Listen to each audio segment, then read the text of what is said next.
আসসালামু আলাইকুম প্রিয় ফুটবল ফ্যান্স।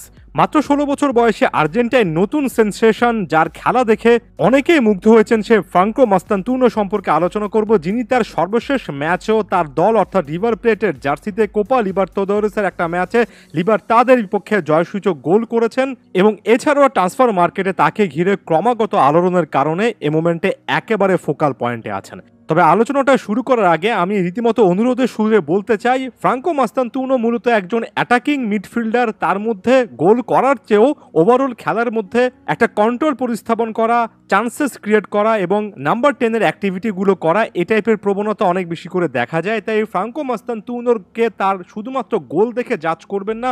অনেক ক্ষেত্রে দেখি মাস্তান্তুনো একটা গোল পেয়েছেন অথবা গোল কেন পাচ্ছেন না, এই টাইপের অনেকগুলো কমেন্ট করা হয়। যেমন সর্বশেষ ম্যাচে ওই একটা গোলের পর অনেকে জিজ্ঞেস করেছেন যে এই গোলটা সম্পর্কে আলোচনা করতে। গোলটা সম্পর্কে এক বাক্যে আলোচনা করা ছাড়া খুব একটা বেশি কিছু বলার নেই।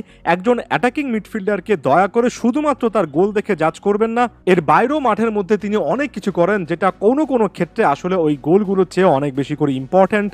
তার চেয়েও বেশি করে ইম্পর্টেন্ট যে প্রতিদিন নতুন একটা গোলের পর তাকে নিয়ে আলোচনা না করে ওভারঅল সিচুয়েশনটা কিছুদিন পরপর রিভিউ করা, যেটা আমি প্রায় প্রতিনিয়ত করি।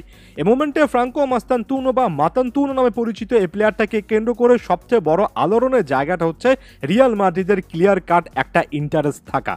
তার মানে এটা নয় যে রিয়াল মাদ্রিদ একেবারে তেরে ফুরে একটা ট্রান্সফার মুভমেন্ট করতে যাচ্ছে, এটাও নয় যে নেক্সট একটা ট্রান্সফার উইন্ডোতেই ফ্রাঙ্কো মাস্তান্তুনোকে রিয়াল মাদ্রিদ তাদের শিবিরে নিয়ে আসতে চাচ্ছে।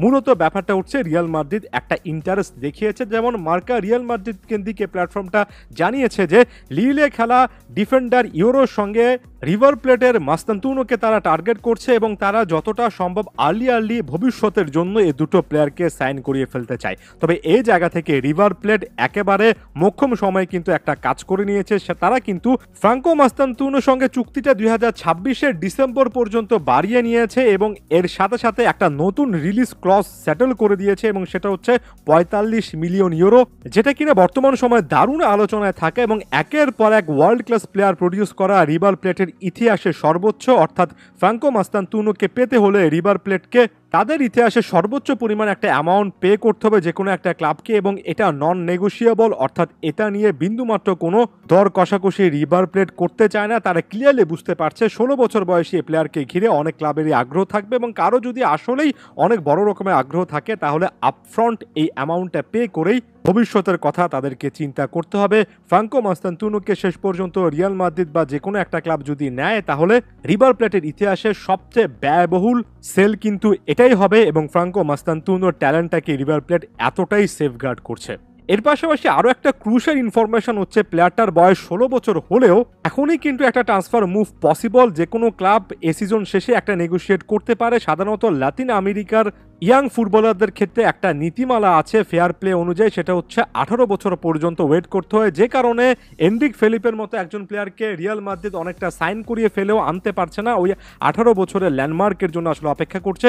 তবে ফ্রাঙ্কো মাস্তান্তুনোর কিন্তু ইউরোপের পাসপোর্টও আছে, দ্বৈত নাগরিকত্বর মতো ব্যাপার আছে, যে কারণে তার জন্য আসলে বয়সটা 18 লিমিট এমন টাইপের কোনো কিছু খাটে না। তার মানে এটা ভাববেন না যে তিনি জাতীয় দলের প্রশ্নে আর্জেন্টিনাকে বেছে নেবেন না। আর্জেন্টিনা অনূর্ধ্ব 17 দলে অলরেডি খেলেছেন, আন্ডার 20 দলেও গুরুত্বপূর্ণভাবেই কিন্তু তাকে বিবেচনা করা হচ্ছে।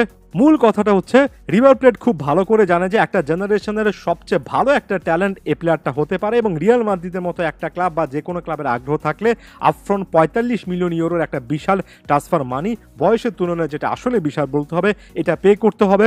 এখন দেখা যাক অন্যান্য ক্লাবের রিভার প্লেটের এই মুভের পরে আসলে কি বলার থাকে।